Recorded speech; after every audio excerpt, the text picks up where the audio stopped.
ശ്രീല പ്രഭുപാദിന്റെ ശിഷ്യനായിട്ടുള്ള സിദ്ധാന്ത പ്രഭു എഴുതിയ ബുക്കിൽ വായിച്ചൊരു കാര്യമാണ്. അപ്പം അത് പുഷ്ടകൃഷ്ണ മഹാരാജിന്റെ ഒരു സാക്ഷാത്കാരമാണ്. അപ്പം അദ്ദേഹത്തിന് 21 വയസ്സായപ്പോഴാണ് അദ്ദേഹം ഈ പ്രസ്ഥാനത്തിലേക്ക് വന്നത്. ഒരു വട്ടം ആദ്യമായിട്ട് ശ്രീല പ്രഭുപാദിനെ കാണാനായിട്ട് വന്നത് ഗർഗമുനി മഹാരാജിന്റെ കൂടെയാണ്. ഗർഗമുനി മഹാരാജിന്റെ കൂടെ പുസ്തകൃഷ്ണ പ്രഭു അദ്ദേഹം ഒരു മെഡിക്കൽ ഡോക്ടറായിരുന്നു. പക്ഷെ അത് പൂർണ്ണമായിട്ടും ഭഗവത് സേവനം ചെയ്യാൻ വേണ്ടി ആ പ്രൊഫഷൻ ഉപേക്ഷിച്ചിട്ടാണ് അദ്ദേഹം വന്നത്.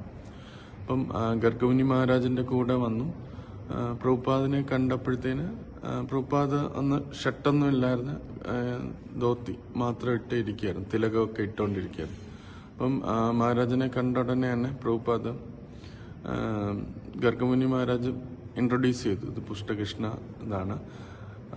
പിന്നെ അന്ന് ബംഗ്ലാദേശ് വാർ സോൺ ഉണ്ടായിരുന്നു. ആ വാർ സോണിൽ നിന്നാണ് അവർ വന്നത്, അവിടെ പ്രീച്ച് ചെയ്യാൻ, ബുക്ക് ഡിസ്ട്രിബ്യൂഷൻ ചെയ്യാം. അപ്പോൾ പ്രഭുപാദിന് അദ്ദേഹത്തിന് ഭയങ്കര ഇഷ്ടപ്പെട്ടു. പറഞ്ഞു, വളരെ നല്ലൊരു കാര്യമാണ് നിങ്ങൾ എനിക്കും ചൈതന്യ മഹാപ്രഭുവിനും വേണ്ടി ചെയ്യുന്നത് എന്നിങ്ങനെ പറഞ്ഞു. എന്ന് ഇങ്ങനെ പറഞ്ഞിട്ട് നിനക്ക് ഏത് പുസ്തകം, ഒരു കോടിയിൽ ഒരു അച്ഛനും മകനും സംസാരിക്കുന്ന പോലെ ബുക്സൊക്കെ ഇഷ്ടമാണോ എന്നുള്ള കാര്യം ഇങ്ങനെ ചോദിച്ചിട്ട് ഏത് ബുക്കാണ് ഇഷ്ടം എന്നിങ്ങനെ ചോദിച്ചു. അപ്പോൾ അദ്ദേഹം പറഞ്ഞു, എനിക്ക് ഭഗവത്ഗീതയാണ് ഇഷ്ടം എന്നിങ്ങനെ പറഞ്ഞു. വെരി ഗുഡ് എന്നൊക്കെ പറഞ്ഞ് വിട്ടു.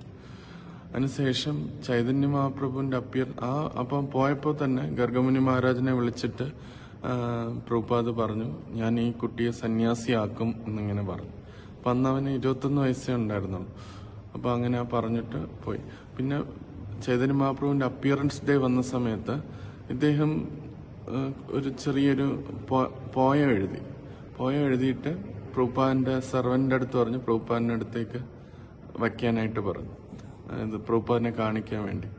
അപ്പൊ അത് വച്ചു. പക്ഷെ അദ്ദേഹം അടിയിൽ സൈനൊന്നും ചെയ്തില്ല, ആരുടെ പേരാണ് ആരാ എഴുതിയെന്ന് ജസ്റ്റ് വെച്ചു.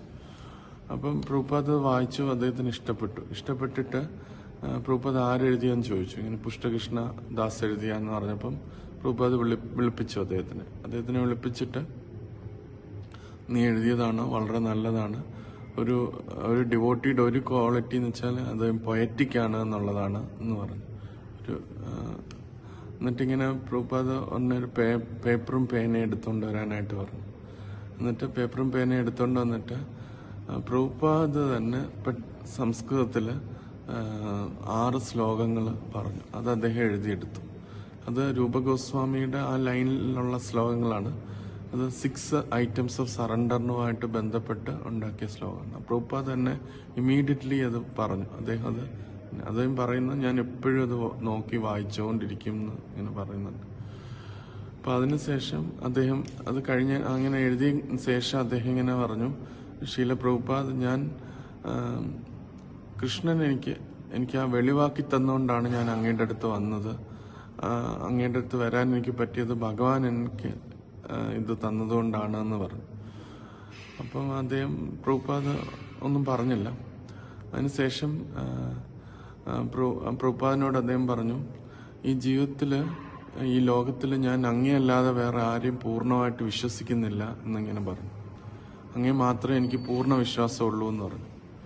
ഉടനെ പ്രഭുപാദ് കാരുണ്യപൂർവ്വം അദ്ദേഹത്തിനെ നോക്കിയിട്ട് ഇങ്ങനെ പറഞ്ഞു, I will let you down but Krishna will never. ഞാൻ ചിലപ്പോൾ നിന്നെ ചതിച്ചേക്കാം, പക്ഷെ കൃഷ്ണൻ ഒരിക്കലും നിന്നെ ചതിക്കില്ല. അതുകൊണ്ട് നീ എപ്പോഴും കൃഷ്ണനെയാണ് ട്രസ്റ്റ് ചെയ്യേണ്ടത് എന്ന് ഇങ്ങനെ പ്രഭുപാദ് പറഞ്ഞു പുഷ്ടകൃഷ്ണ മഹാരാജനോട്. അപ്പം അദ്ദേഹം ആ ഒരു സാക്ഷാത്കാരം പറയുന്നതാണ്, ഒരു നിർവ്യാജനായ ആത്മീയ വ്യക്തി ഒരിക്കലും അറ്റൻഷൻ തന്നിലേക്ക് വരണം എന്ന് ആഗ്രഹിക്കില്ല. അദ്ദേഹം എപ്പോഴും അറ്റൻഷൻ കൃഷ്ണനിലേക്ക് പോകണം എന്നേ ആഗ്രഹിക്കുള്ളൂ. പ്രീച്ചിങ്ങിന്റെ ഭാഗമായിട്ട് ചിലപ്പോൾ അദ്ദേഹം